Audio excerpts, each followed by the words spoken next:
67-year-old Leslie Ann Jones lived in Oak Park, Illinois, with her husband, 69-year-old Thomas Johnson. The couple had met in 1975 while they were working at the nonprofit the Legal Assistance Foundation, now known as Legal Aid Chicago. Leslie and Tom were both graduates of Harvard Law School and partners at the law firm Johnson, Jones, Snelling, Gilbert, and Davis, which Tom founded in 1984. Tom received his bachelor's degree from American University, and Leslie held a bachelor's degree in economics from Yale University, as well as an MBA from the University of Chicago. Leslie was a supporter of the arts and had many art-related hobbies, including knitting, ink painting, and screen printing. She taught an ethics class at Northwestern University and specialized in healthcare, civil rights, and real estate law at the firm. In his legal career, Tom worked on a variety of cases important to him because of his sense of justice and ethics. He had fought for and secured compensation for minors suffering from black lung disease, worked for bail reform in Cook County, and spent decades working for fair and affordable housing in the Chicago area. He was also very involved with politics, serving as chief counsel for several mayoral campaigns. Beginning in 1991, Tom served as a hearing officer for the Chicago Police Board, ultimately overseeing more than 350 administrative disciplinary cases in which Chicago police officers were accused of misconduct. Several of the cases he oversaw were high-profile and controversial. In 2019, he had overseen hearings for 4 officers who had lied during the course of the investigation into the fatal police shooting of teenager Laquan McDonald in 2014. The officers were ultimately fired from the department as a result of the hearings. Both Leslie and Tom were dedicated supporters of civil rights causes, who spent much of their professional and personal lives working for the disadvantaged. They were also actively involved in various charities. Leslie worked with the Oak Park Area Arts Council and Hephzibah Children's Association, and Tom was active as a coach with local youth baseball programs, frequently providing support and guidance to children from single-parent households. Tom and Leslie took in numerous foster children over the years. In April of 2020, relatives of the couple began to worry when they could not get a hold of Tom and Leslie for a period of 4 days. The last time they had heard from either of them was around 7 p.m. on April 9th. They did not live in the area, however, so they could not go to Tom and Leslie's home to look for them. They therefore contacted the couple's 20-year-old godson, who lived nearby, and asked him to go over to the house to check on them. He arrived at the home around 7:30 p.m. on April 13th. When he arrived, he found the front door closed but unlocked. When he went inside, he saw Leslie's body, face down and dressed in a nightgown, on the stairs. Tom's body would be found upstairs in the couple's bedroom. Their godson immediately called the police, and paramedics were sent straight to the scene. Unfortunately, a doctor from Loyola University Medical Center pronounced both Leslie and Tom dead at 7:47. The couple left behind 4 adult sons.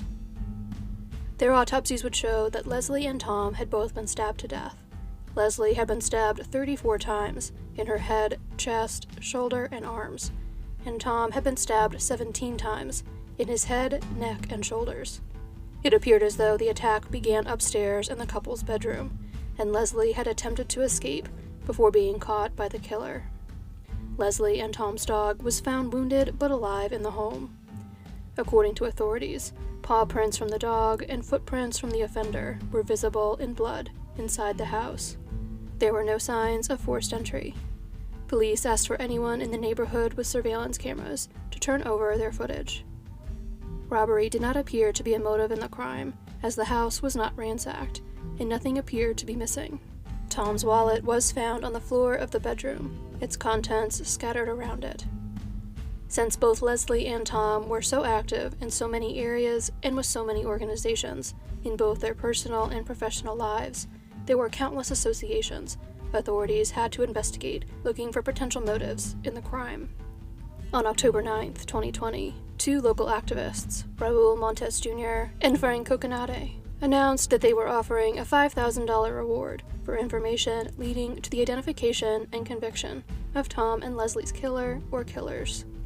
They also called for the Cook County State's Attorney to become involved in the case, and for local law enforcement to work with federal agencies to further the investigation. On February 2nd, 2021, Oak Park Police Chief LaDawn Reynolds released a video statement assuring the community that the investigation into Leslie and Tom's murders was a top priority to his department and was receiving support from the West Suburban Major Crimes Task Force, the Illinois State Police, the FBI, and the Cook County State's Attorney's Office. Because the couple lived in a large, 3-story house, they had an extensive crime scene that needed to be meticulously examined. There was a large amount of evidence from the scene that the Illinois State Police Crime Lab was still processing. Because discussing specific details about evidence or leads could compromise the investigation, detailed information about the ongoing investigative efforts could not be released to the public. The case remains unsolved, but the investigation is ongoing.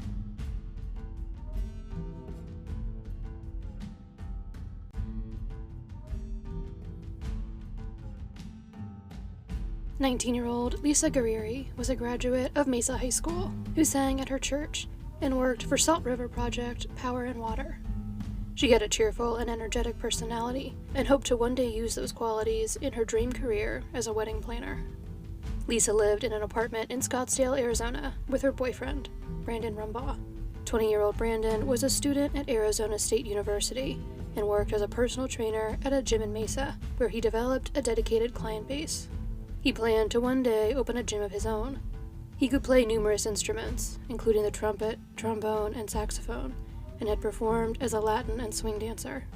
He joined the United States Marine Corps Reserves in July of 2001, but was discharged after a year due to knee problems.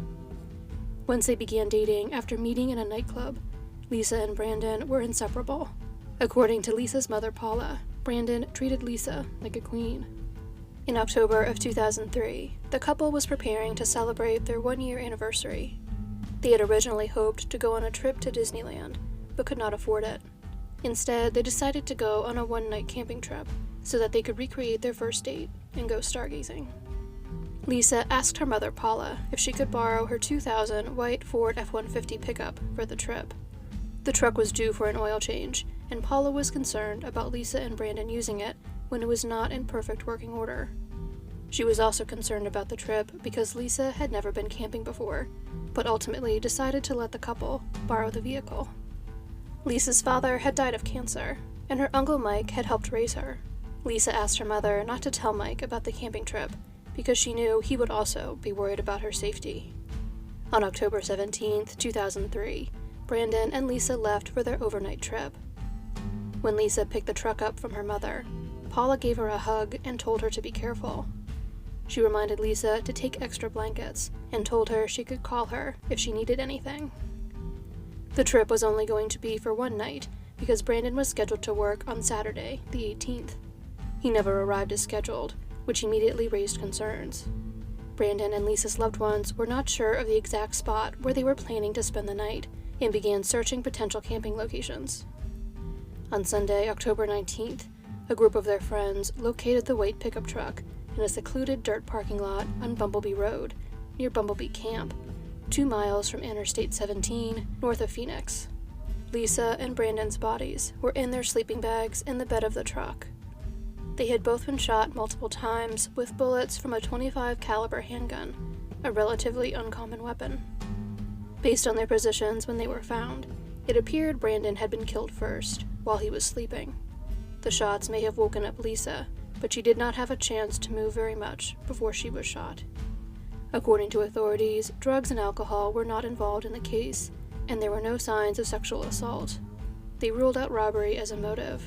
A video camera the couple had taken with them was missing from the scene, with its carrying case left behind.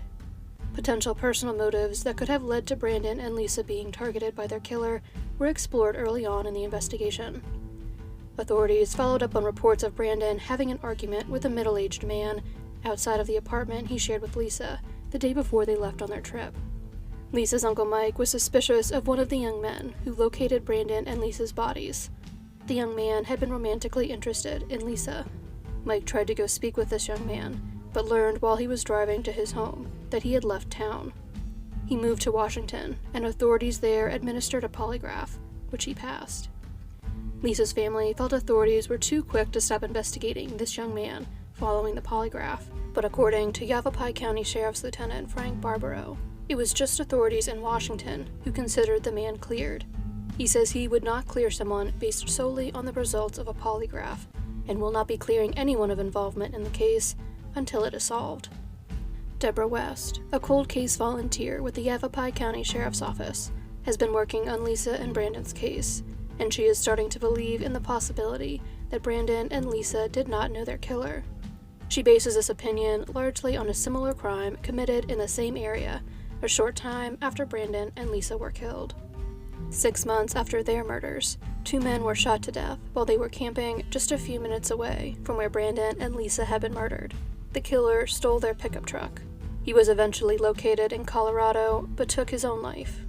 Deborah West believes this individual could have been trying to steal the white pickup truck when he was surprised by Brandon and Lisa sleeping in its bed, and killed them in a panic. By 2019, there was a renewed effort in the case. Witnesses were re-interviewed, and testing was performed to look for DNA on several pieces of evidence, including the pants Brandon had been wearing, in case the killer went through his pockets. Also in 2019, authorities released pictures from a disposable camera found near the pickup truck. It had been found amongst some rocks, as though it had been thrown away from the vehicle. It was damaged, but several photographs were developed from it. The final 2 photographs taken with the camera were of Lisa and Brandon, sitting in the bed of the truck. Earlier images on the camera were blurry, but included one of a fluorescent light fixture inside of a building. Authorities do not know where it was taken, or where Brandon and Lisa may have been before they parked off of Bumblebee Road for the night. A $10,000 reward is being offered for information in the case.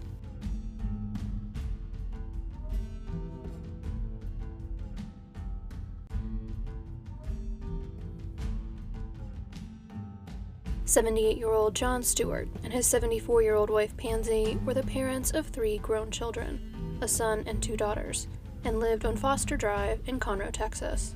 They had moved to the property following John's retirement from Mobil Oil. John loved to fish and maintained a garden on his property. He was also in charge of doing the grocery shopping because Pansy no longer drove. The couple attended church every Sunday and always tried to see the best in people and do their best to help them. In August of 1995, John and Pansy fell out of their normal pattern of communication with the rest of their family. John Stewart Jr. thought it was strange when his parents did not answer or return his phone calls for a few days, but was not initially alarmed because the couple regularly visited his sisters in Beaumont, Texas, and he assumed they had just made another trip there. On August 22nd, the couple's nephew, Ron Tulos, concerned that he had not heard from his aunt and uncle, went to their home to check on them. He found both of the cars they owned in the garage. When he went inside the house, kitchen cabinets had been flung open, and papers were scattered everywhere. In the living room, he found the body of his uncle. He called the police, who located Pansy's body in another area of the house. Police could not immediately determine the date or cause of the couple's deaths because of the state of their remains.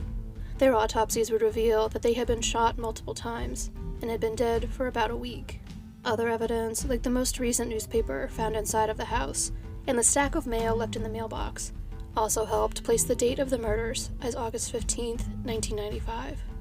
The Stewarts' normal mail carrier knew that they retrieved their mail from the mailbox every day, but had been on vacation during the week of the murder, and their substitute did not know to raise the alarm when the mail piled up in the box. The home had been ransacked, and several items were missing, including a Rolex watch, numerous pieces of Pansy's jewelry, several guns John had collected for display, and John's metal ring bearing the emblem of his former employer, Mobil Oil. According to the couple's son, John Stewart Jr., they were very trusting and routinely left their doors unlocked, despite his objections. Therefore, they may have interrupted a burglary committed at random. However, the tape from their answering machine had also been taken, leading to speculation that they had been killed and robbed by someone who knew them. That individual may have taken the tape because his or her voice was recorded somewhere on it. John Sr. and Pansy had expected their son to one day inherit their property so that it would remain in the family. John Jr. refused to let their wishes go unfulfilled because of the murder, but could not bring himself to live in the house where his parents had been killed. The house was therefore sold and hauled away to a new location. John built a new house and remained on the family property, as his parents would have wanted. The Stewart family hired a private investigator, and the case was featured in the local media, but ultimately went cold. In February of 2021, the Montgomery County Sheriff's Office launched their new Cold Case Warm-Up Initiative in partnership with Clear Channel Outdoor. The initiative will post information about cold cases on 32 digital billboards across 5 counties in Texas. A new case will be featured quarterly. The first case highlighted by the initiative was John and Pansy's. Clear Channel Outdoor estimated that the billboards will generate more than 2 million market impressions within the first month they are displayed. Authorities say they have exhausted their leads in the case and hope that the billboards will generate new ones for them to follow up on and hopefully solve the case. "We need closure. My parents need justice," John Stewart Jr. said at the announcement of the new initiative. "I just would like one person to say something that would help us solve this."